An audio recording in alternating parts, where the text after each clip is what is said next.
Welcome to the Recruiter Startup Podcast. We threatened to do this for a long time. Stewart Roberts. Fantastic. From TBOS. Tell everybody what you do. Yeah, I'm one of the directors of TBOS, and we are a back office and accountancy provider just for recruitment agencies. I've been working in the industry for nearly 20 years now in various different guises. I actually worked for an umbrella company. I've worked in the back office of recruitment agencies, actually running the back office of a large medical recruitment agency. And now for the last 10 years, I've been helping people to start their own recruitment agency. And then obviously once they're started, keep them going by hopefully providing them with their back office, finance and accounting needs. And yeah, we've grown it into a nice business, which is still growing, which is great. The last time we met, we were at the Rec Expo and celebrating better times. And there was a real sense of camaraderie and that the market was going in the right direction. Everybody felt kind of bulletproof. It's hard to describe exactly what that was like compared to what it's like right now. But yes. Why I wanted to do this is, firstly, I think you have eyes on a lot of large businesses, a lot of SMEs. I feel like you've got a broad scope of people that you're speaking to, and they're all asking you hard questions. Yep. So I want to know the answers, Stewart. I want to know all the answers.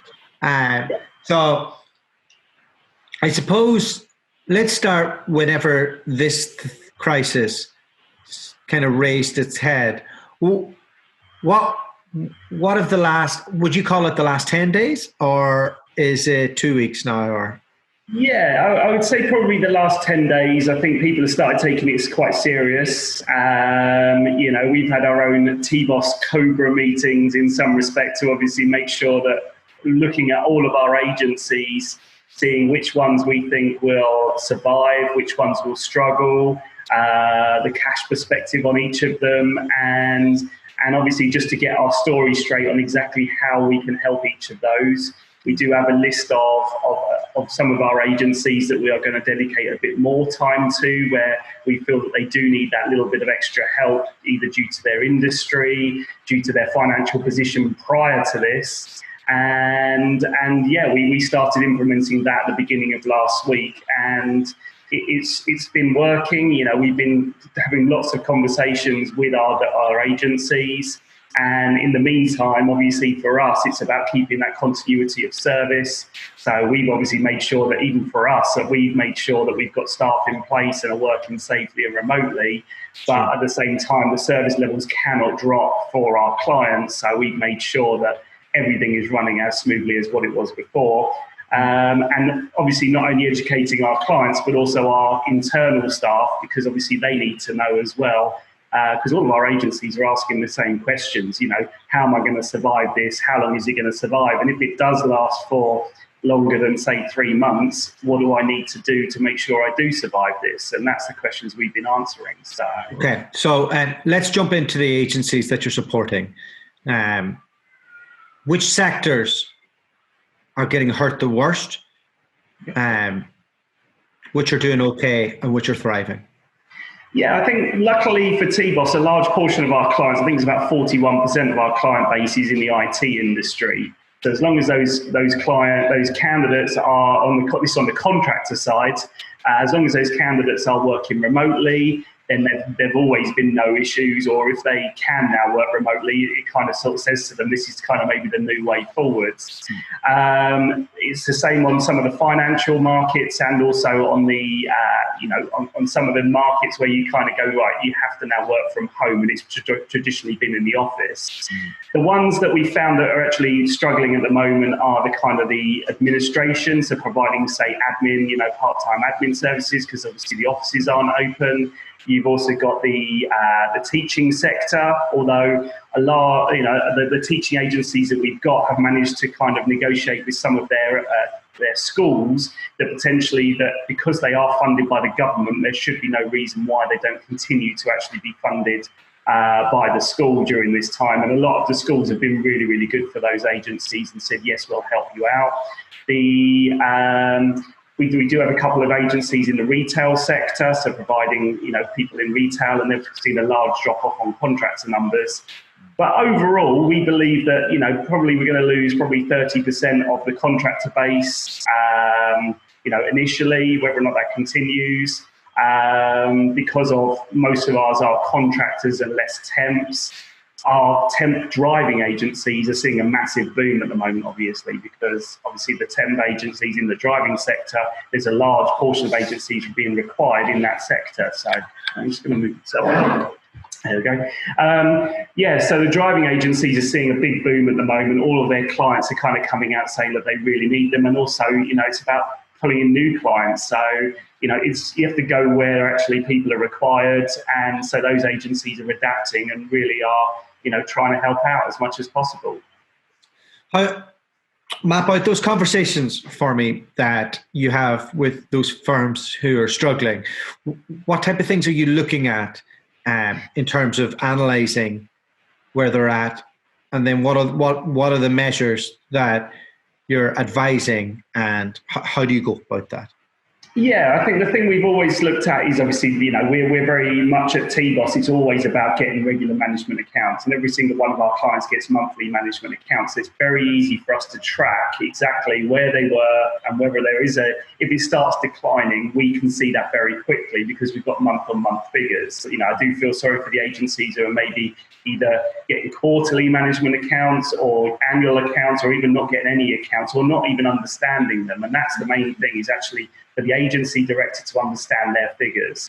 So we're getting the agencies, and the first part of call was having a look and saying, right, what is their position on their balance sheet? Everyone always looks at their P&L. You should be looking at your balance sheet. That is where, if your company was to end tomorrow, that number down the bottom, if it's a negative, you're insolvent. If it's a positive, then you're doing okay. But again, you then have to have a look at that and see whether or not that's a fake positive or actually a positive positive. So we've done that analysis. And then on those agencies, we've sort of spoken to them and said, look, you will need to reduce your overhead. So it's about talking to their suppliers. There is about staffing, and all this new legislation that's come in about furloughing your staff and getting some of the money back. So we've been giving a lot of advice on that, not just obviously to our struggling agencies, but to every agency as well. We've also can we jump on into that piece a little bit before? Yeah. So what also obviously the government have done is they've turned around and said that if you furlough a staff member, and now furloughing means that a person is still employed in your business, but they're not actually allowed to work. So they're not actually allowed to make calls, be a resource or anything like that. They just will not work at all.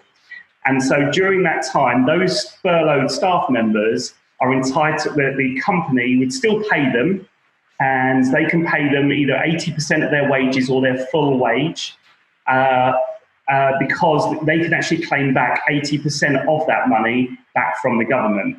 Now, at the moment, the mechanism's not in place because the government haven't yet created the online portal to actually manage this furlough, and they haven't said when the payments will come back to the... So from a cash flow perspective. That's it. But what it is it's about actually trying to retain existing staff. They don't want to, obviously, you have to think about it from a perspective. If you get rid of someone, you've got to potentially pay maybe notice periods. You've got to pay unpaid holiday, and you could potentially be getting rid of a really good staff member. Yeah. So by having this thing of putting them on furlough, and in this market as well, if you got rid of someone, that person is very unlikely at this current time to find another job because no one is hiring. Have many gone back to people that they binned last week before this? I don't know. Last week I saw a massive influx on LinkedIn of people who were out of a job, out there even before the government had actually launched this. And I think that's really unfair. I think actually, but unless obviously the business was already on a failure already, but I thought it was really unfair when I saw that, especially as it was pretty much the very evening that with this thing with the furlough suddenly came out and paying 80%. And it was just people kind of jumping the gun a bit. A little bit. It was hard to know. The government didn't communicate that they were going to do this. Oh yeah. And even then, when they said it, I then got a call 10 minutes later and saying, Stuart, what does this mean for me? And it wasn't until, obviously this was Friday, it wasn't until Monday that we actually got the actual details of what's going to happen. And even then, the details that have come out are really, really sketchy. They haven't got this portal set up. They still don't know when the first payment is going to be released. And they haven't given the full rules either, because we're getting people like directors kind of coming to me going, that was my next question. The directors, as far as we are aware, we don't believe directors can furlough, because in some respects, you still need to work. You know, the director is responsible for making sure that the company still is working. Their responsibility for the ongoing performance of the company, even if it's going downwards. And so they can't really furlough themselves. The thing you could potentially say is that if there's two of you, you could potentially furlough one of you, but then does that mean then all the decision making goes to just one of the directors? It's still not very clear on what the actual definition of furlough within this is. We just wouldn't necessarily go, look, you decide to furlough every single staff member and then trying to pull a fast one over HMRC's eyes of still actually getting your staff working just to get the 80% back. So, I understand. Do you think the self-employed package, maybe directors will come under that? Well, the thing is directors are actually employees. That if they're running a limited company, you are actually employee and not self-employed. And this is the other big myth. You know, we've had a number of our agencies come to us and say, well, I'm self-employed. It's like, well, no, you're actually an employee of your business. Okay. You do self-assessment every year, but that is to pay for your dividends. You get the added benefits of, you know, company, there's certain company expenses, obviously, that you can claim as a director, and also you're getting your dividends. And you could potentially pay yourself a small salary, but it's all an incentive to actually try and get you to actually take on more staff. And that's why directors are paid like that. You can't suddenly go, well, I'm now self-employed if you're running your own your own limited company. Yeah, that's what I thought. It does mean that we'd only be able to get 80% of £12,000 a year, right? Yeah, but it's only as well if there's more than one of you as a director, and the other one actually is going to be the person who actually does everything within the business, because you're not allowed to actually work during that time. That's what they're saying. So, well, I'm the one doing the rec direct, so I could probably furlough myself. Does that mean Charlotte runs the company instead? Yeah, I think it's pretty. The secret might be out that Charlotte runs the company anyway. I'm just the Eddie Hearn, you know. I'm her hype man. But no, it's more a case of, obviously, it's just to help to retain existing staff on the books, keep good staff as well. You don't want to be getting rid of good staff. And also, as I said, there's the cost for getting rid of staff as well. Whereas actually, if you can keep them on and furlough them, you will still actually go along. I think the thing is, obviously, this is up to a limit of £2,500, which is like the equivalent of a £30,000 salary. So if you've got people on more than that, and also the thing we're sort of saying is can those people who are actually being furloughed still generate commission? Because if they're generating commission, are they still working? It might be that actually they might not be able to generate commission during that time. So I can imagine there's lots of answer questions. We're waiting for the full answer, but what we're saying to our agencies, when you make the most of this, furlough some of your staff if you can, and obviously then we'll try and claim it back later. Don't do this where actually you hold off, because actually if you hold off, you could actually be paying out the staff members. And not so that leads me to my next point. This furlough thing sounds great, but that doesn't help us with cash flow in the short term. Cash is oxygen. What can we do? What's out there? Well, I think at the moment, obviously, the great thing is about HMRC. They're deferring your VAT payments. So anything on VAT, you won't have to pay any VAT payments over until April next year. So between the next quarter, you won't have to pay any VAT, and you've got till next April to pay it. We always make a recommendation, obviously, on your PAYE as well, is have a look at your PAYE. I know this is one thing that obviously HMRC don't advertise, but you do get one time a year where you can do a default. It might be that either you do actually hold out as long as possible for paying it. I know that HMRC have been told to be a little bit lenient on people who are obviously having cash flow issues. It's probably best to maybe come up with a time to pay arrangement with them, and I'm pretty sure that in this time that they would allow that. Same with the corporation tax as well. Corporation tax is a very strange one in that you have to submit your corporation tax return within 12 months, but you have to pay the payment within 9 months.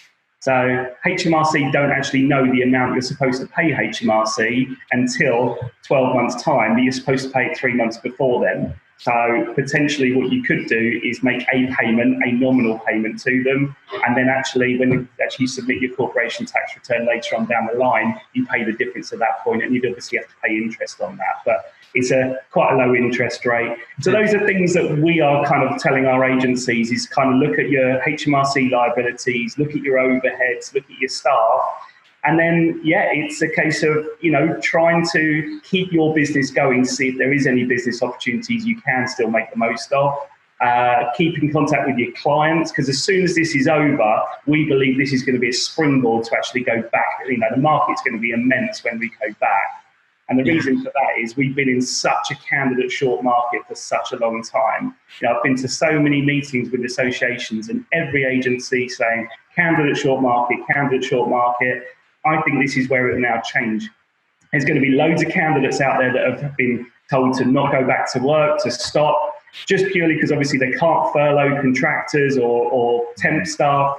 They're then going to be back on the market. Will they want to go back to those clients who dumped them? Probably not. So actually you're going to have a load of candidates ready and waiting to want to go back. As long as you're the agency that gets on those candidates straight away and also then finds those clients who are actually ready to get those ready to hire again, and you're at the front of the queue, then you will actually, really could skyrocket in this market. Yeah. But let's talk about survival in the meantime. What about credit? Is there anything we can do with banks? Is there anything we can do with talk to me about what you're advising people on that front? Yeah, well, there is the coronavirus interruption loan scheme that they've launched. Now, what this is you have to go to your bank or a bank.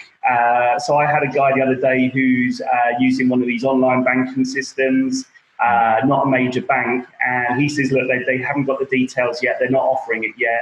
I said, look, speak to one of our banking relationships, and they've turned around and basically said, yeah, we can help you, we're a bank and we can do it even though you're not a bank, you don't bank with us, which is great. It does seem that what you have to do is you have to, the great thing for our customers, as I said, is they've all got management accounts. Now, the one thing that they've got as part of the criteria is you have to show the position you were at previously.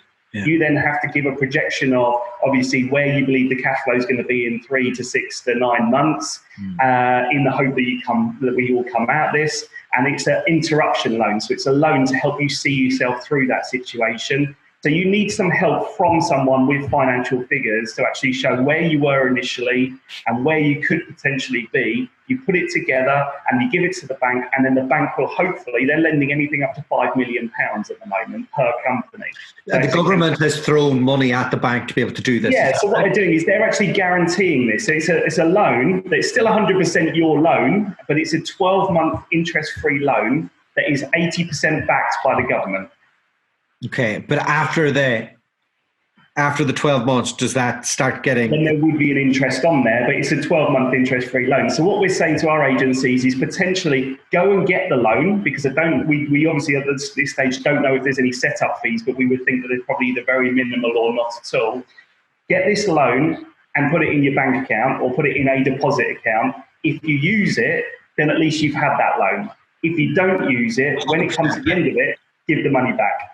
This is the best thing anybody's told me today. There was a reason why I fast forwarded this interview. So that's the main ones. Obviously, there is probably, I don't think the invoice finance companies are still lending based on obviously debt, but signing up to new deals at the moment, we're struggling for our new clients to actually get invoice finance deals signed up because they need to do a face-to-face meeting. Yeah. We do have some that are doing remote sign-ups, which is great. So we've got a couple of deals going through on the invoice finance side. Anyone who doesn't have invoice finance, you've got, obviously there is a number of pay and bill companies out there, and we offer a solution as well called TBOS Freedom, which obviously can hopefully give that funding during that time as well. Depending on the credit risk of the client, but it's a case of we can actually do the admin and finance on contractor placement. So if you suddenly find that you were originally doing maybe a you were financing it yourself and you suddenly need someone to take over those contractors, you can always come and speak to us and we can see about maybe sort of doing that. It's just trying to, as you said, free up the cash flow. Everyone's going to have to be a bit tighter. I know that for the first time in a long time, I've actually got money left in my bank account because I've not been able to go to the pub. I've not had to get in the car and travel and petrol. So people are going to have some money left over, but that's going to dry up if obviously their wages start going down.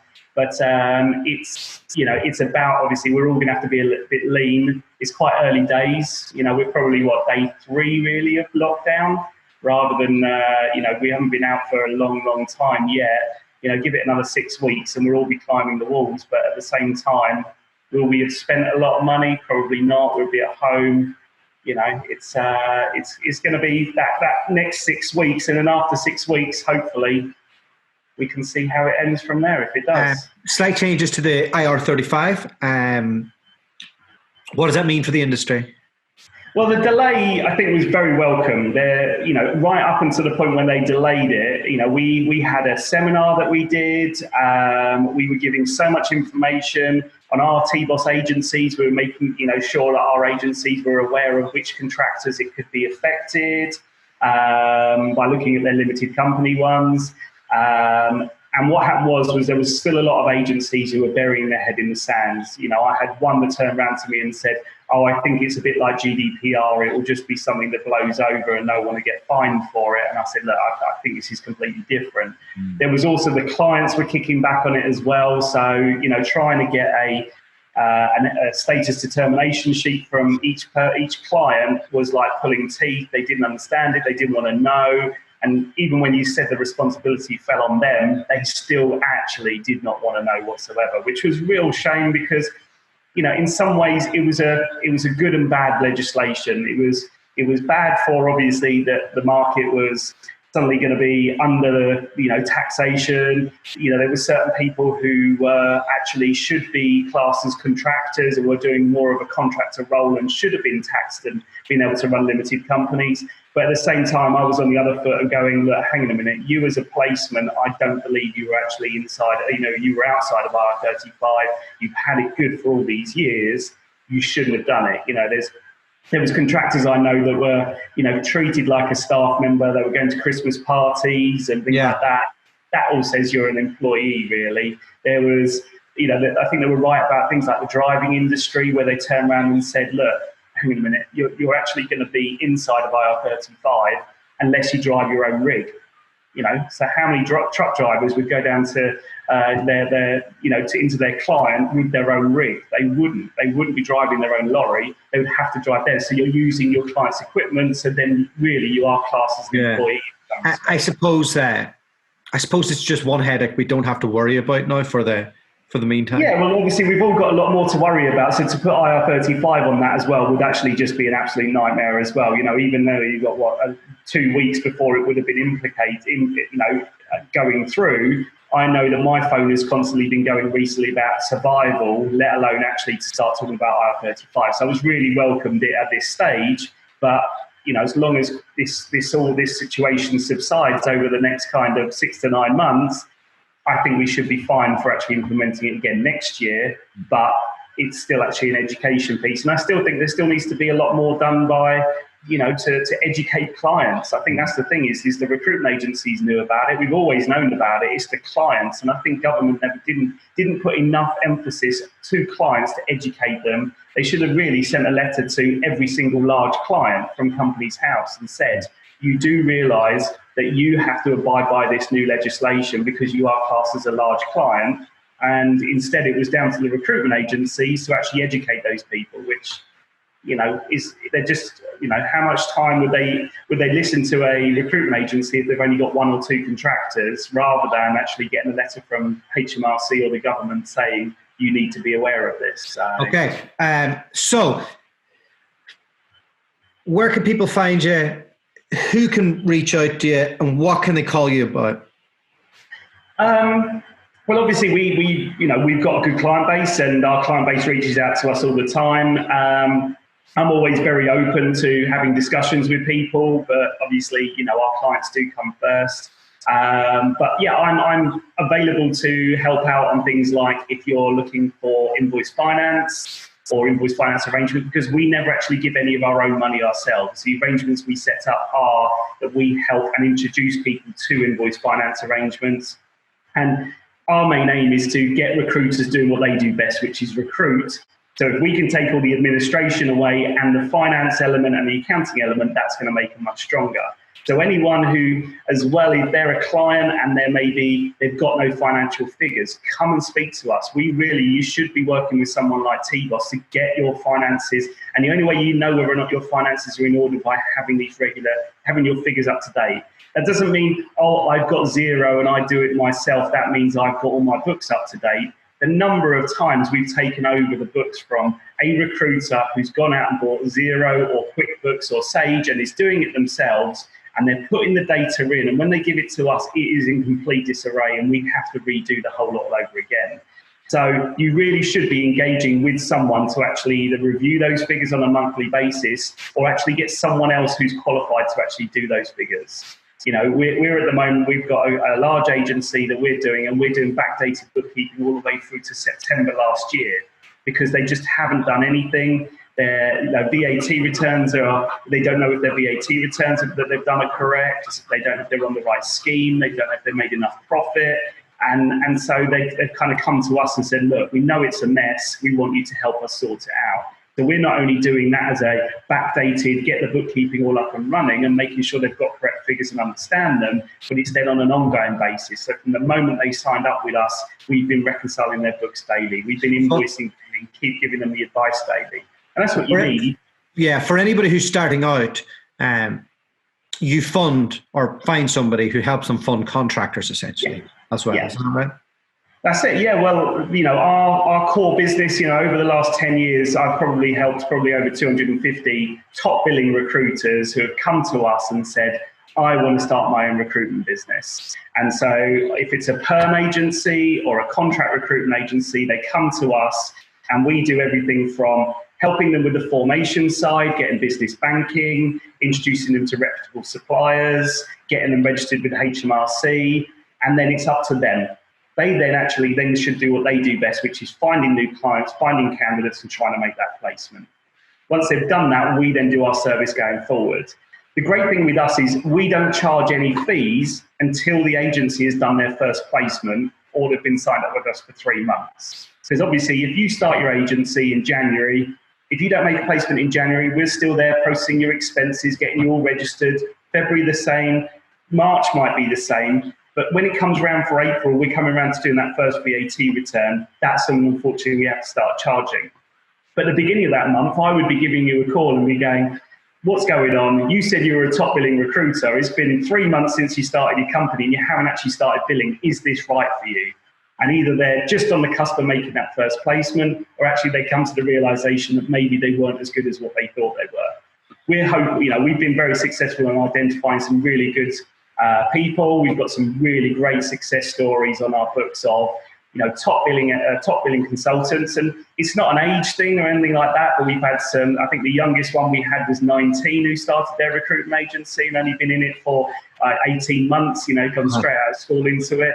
And they were fantastic and been successful. And then, we've had others who just come in and make it a lifestyle business, who just come to work, they do their placements. We had one who used to do placements. If they did all their placements by Tuesday, they were on the golf course on Wednesday, Thursday, Friday. And then they were back on it again the week after. The glory days. Exactly. It's all about having that lifestyle. And then there's others who come to us who just say, right, I want to grow my agency as big as possible. I want to have as many contractors as possible. So we got one who 3 years ago came to us, mental health agency. I think the guy at the time was 27. And now I look at him, he's got an office in London. He's got 17 staff. He's, and he's completely smashing. He's going to do probably £10 million worth of turnover this year. He's right in the middle of it at the moment because he's really growing, because mental health within this current climate, he's absolutely smashing it, because a lot of these guys do telephone appointments. It's all about, obviously, mental health over the phone and remote access. So he's absolutely going to smash it this year. And it's those kind of ones that we're there supporting. And even he would say that you guys do everything. And all I have to concentrate on is recruiting. I don't have to see the timesheets, I don't have to see the invoicing. You do it all for me. And then I can concentrate on training my staff, making sure that they're working correctly. And if I can, maybe I can put a few deals in as well. But actually, that's the way every recruiter should really be. Do to your skill sets and outsource the rest. Well, Stewart, I appreciate your time, your expertise, and for you coming on here. There's some gems within this chat that will help people either cut their cost, find some funding, or potentially set up by themselves in the future. If they want to catch you, they catch you on LinkedIn. What's your email address?